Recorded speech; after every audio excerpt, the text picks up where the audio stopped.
language, and the stories and the meaning I give to my life to tear me down and justify why this is, I'm feeling this way because the results aren't coming, the results aren't ever going to come, this seems pointless, why am I going to do this? Or do I choose to build myself back up? Do I choose to invest into positive narrative of, this is just a down day? This is just an experience, a feeling that I'm feeling. It's sort of like, if you think about it like this, when you train, you have to go through pain to build muscle. The pain of lifting weights, the pain of pushing the muscles further than they have ever been pushed, the pain of tearing your muscles so that they may build stronger. Should I see that pain as being negative? Then for me to build muscles is a negative process where I'm going to feel negative about myself. Should I choose to see that pain as just being a part of the process of building muscles, then I just understand that the pain I go through is what is getting me towards the achievement that I want. So it's not a negative pain. It's quite a positive, liberating pain. The pain of creating the ideal self, the ideal body. For if I do not put work into building muscles, how can I ever become, the ideal body shape or body type that I may want? If I always sit on the couch and eat fast food and junk food, how can I ever become who I want to be in terms of the body, the physique that I want to have? This is what it means when we see our down days as a negative aspect in our life. Because our down days are the days that build the up days. So if I feel insecure about myself in moving towards what I want to achieve in my career, that is an okay thing. That is part of the process of becoming that person. I feel insecure because it is a new thing. It is something that I do not understand yet. The more I understand, the more comfortable it feels. But the more I accept it is part of the process, the more I can see the positive in it. Part of the process of finding love, true love, not ego-based love, but true, like unconditional love, is I must be rejected by all those who do not love me. For if I am not rejected by those who do not love me, I will be accepted by those who do not love me. Do you see? If I am not rejected by what is not meant for me, I will be accepted by what is not meant for me. And I will live a life that is not meant for me. So by understanding self-validation and understanding how to validate my beliefs, my thoughts, my opinions about myself to myself, I am able to understand what is meant for me and what is not meant for me. And what is meant for me is just what I want in life. What is not meant for me is what I don't want. Have you ever experienced this in your career? Where you take a job that you do not want because it will get you to where you want to be. But if you do not want that job, how can you become proficient and good at that job? Because you're not putting in the effort, or the effort is stressful. For many years of my life, I didn't realize this. I focused on what I didn't want and I sacrificed what I wanted for what I didn't want in life. And I wondered always why I had never gotten what I wanted. By settling and being in a relationship that isn't the love I want, I am closed off from the possibility of the love I want. Settling into a career that I do not want means I am closed off to the career that I want. So by understanding who I want to be in life, by understanding what I want in life, I am able to understand the process that I am going through.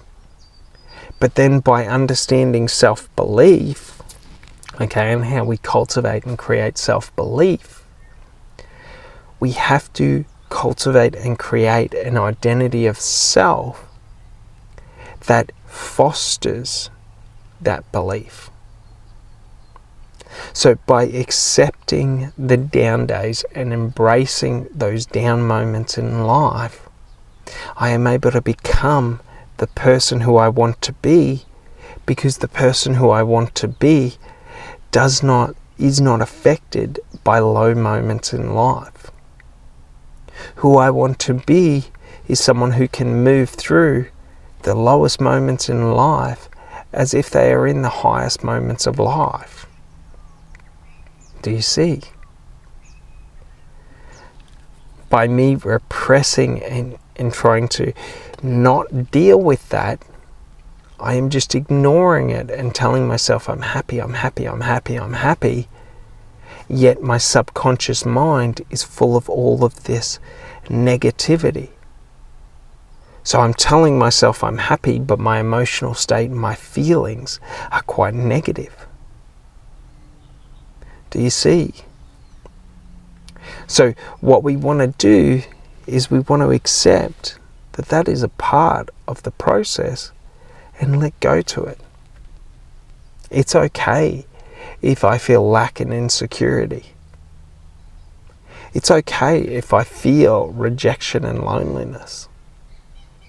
It's okay if I feel, that loss from people who I thought I loved, from the careers that I thought I loved. Because if they're meant for me, they will always be with me, because I'm moving through life towards what I want. Do you see? But it also is that we get stuck in this framework, this mindset of just our current external environment. For example, there's 3.8 billion women all around the world.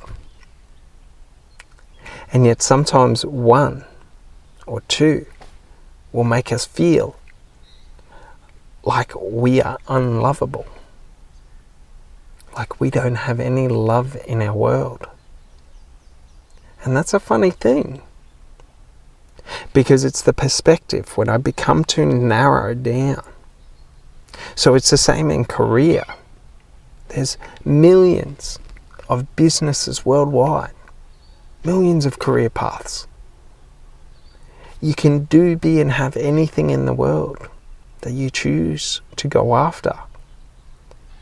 But should I get focused in on this region, on this industry, on this current path that I have determined for myself, I cease to see the opportunities around me. By repressing all of those negative emotions and feelings that I have within myself when I feel low, I'm just bottling them up to not be able to move forward. I will hold on to them. So let it go and let it flow is something many say. So by allowing myself to feel low and embracing that feeling of being low, I am able to accept this is a moment. Do I want to live in this moment the rest of my life?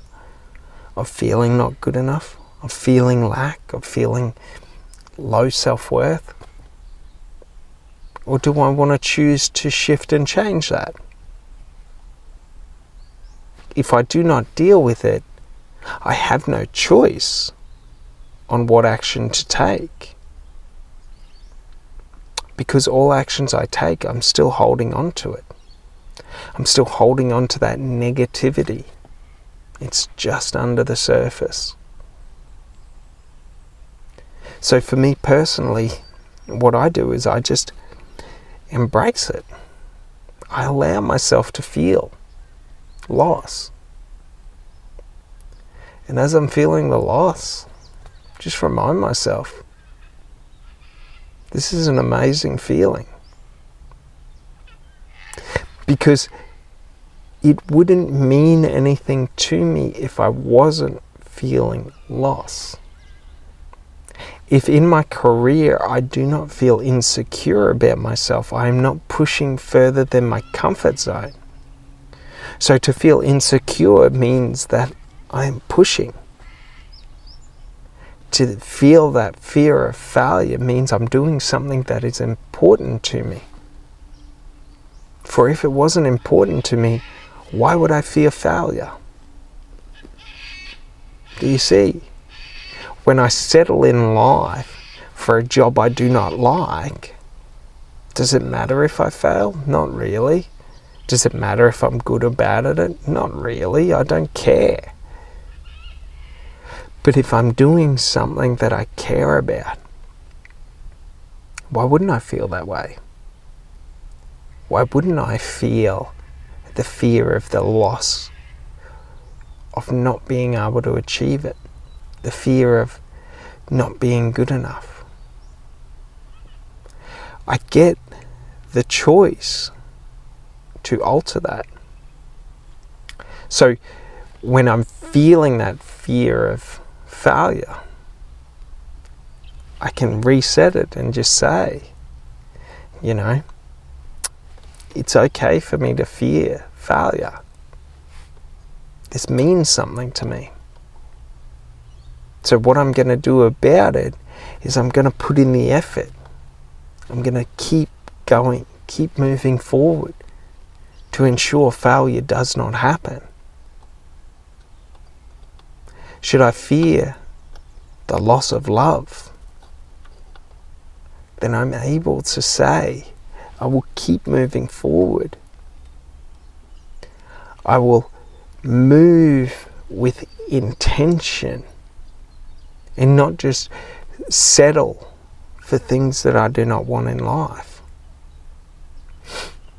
Because, for example, if we're in a negative relationship where I don't want to be with this person, there is no fear of loss, because to lose them means nothing, because I do not want them. Do you see? The feelings, when we have these negative feelings, they're good. They're indicators that we're on the right path. Because if I wasn't on the right path, I wouldn't feel it.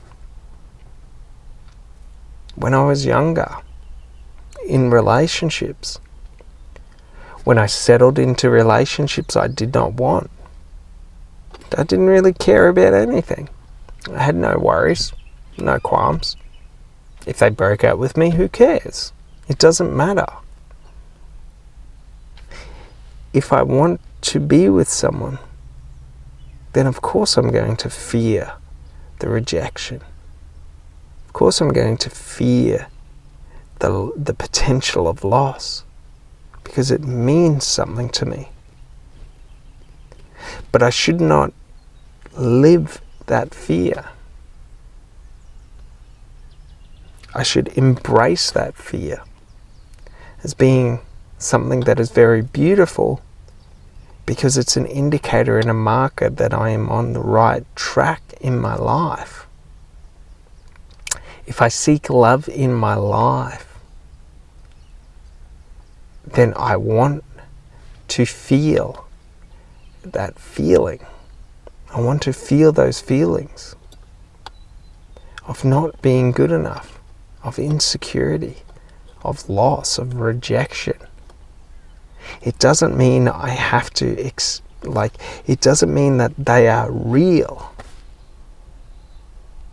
but they're indicators to me that this is something I actually want in life. But also, if I embrace them, like for example, if I fear rejection, I embrace that rejection. And I say, yes, it would hurt a lot if I was rejected by this person. But that's okay. Because if I want to be with this person, I have to accept that fear of rejection and just go for it. I can let go to it because it is a part of me. The part of me that tells me what I truly want in life, what I'm moving towards. So if I fear failure in my career, I accept it. That this career means something to me, to what I'm doing is important to me. And I let go to the fear and I go for it. And I just put in the effort and attention required to succeed. For to fail in anything is to simply give up. If you keep pushing through day after day after day, you have not failed. You are just becoming better. Do you see? So in sales, there's a lot of rejection that you have to go through before you become competent enough in speaking and confident enough in, the knowledge you have and understanding your buyer that, to get those sales. There's a lot of rejection because you do not know. So if we're in a new industry and we don't really understand the product, or we understand the product but we don't understand the buyer, how could I ever know what is the right language pattern to influence that buyer?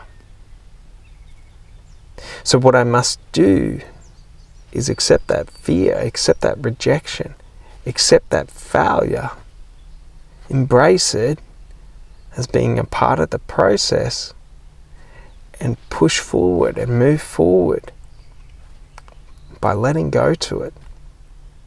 That it would suck if I had 100 leads in sales and I called every one of those leads and those leads were interested in the product, but I'd burn every bridge by saying something wrong, by screwing it up. That would suck. But what can I do about it?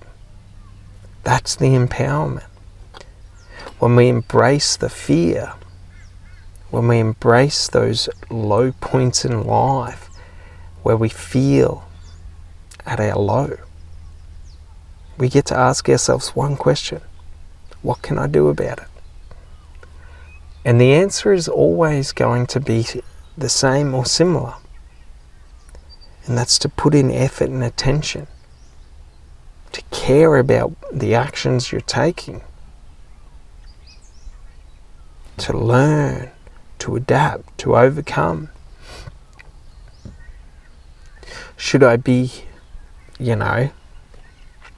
ignorant and choose not to learn and just say, this is the way I'm going to do it? I don't care about what other people say. Then why would I ever get what I want? Do you see? So if, for example, we're in, sales, if I choose not to refine my skills, the tonalities I use, the way I speak, speaking confidently, knowing and understanding my product, and knowing and understanding my buyer, how will I ever become the person who I seek to be?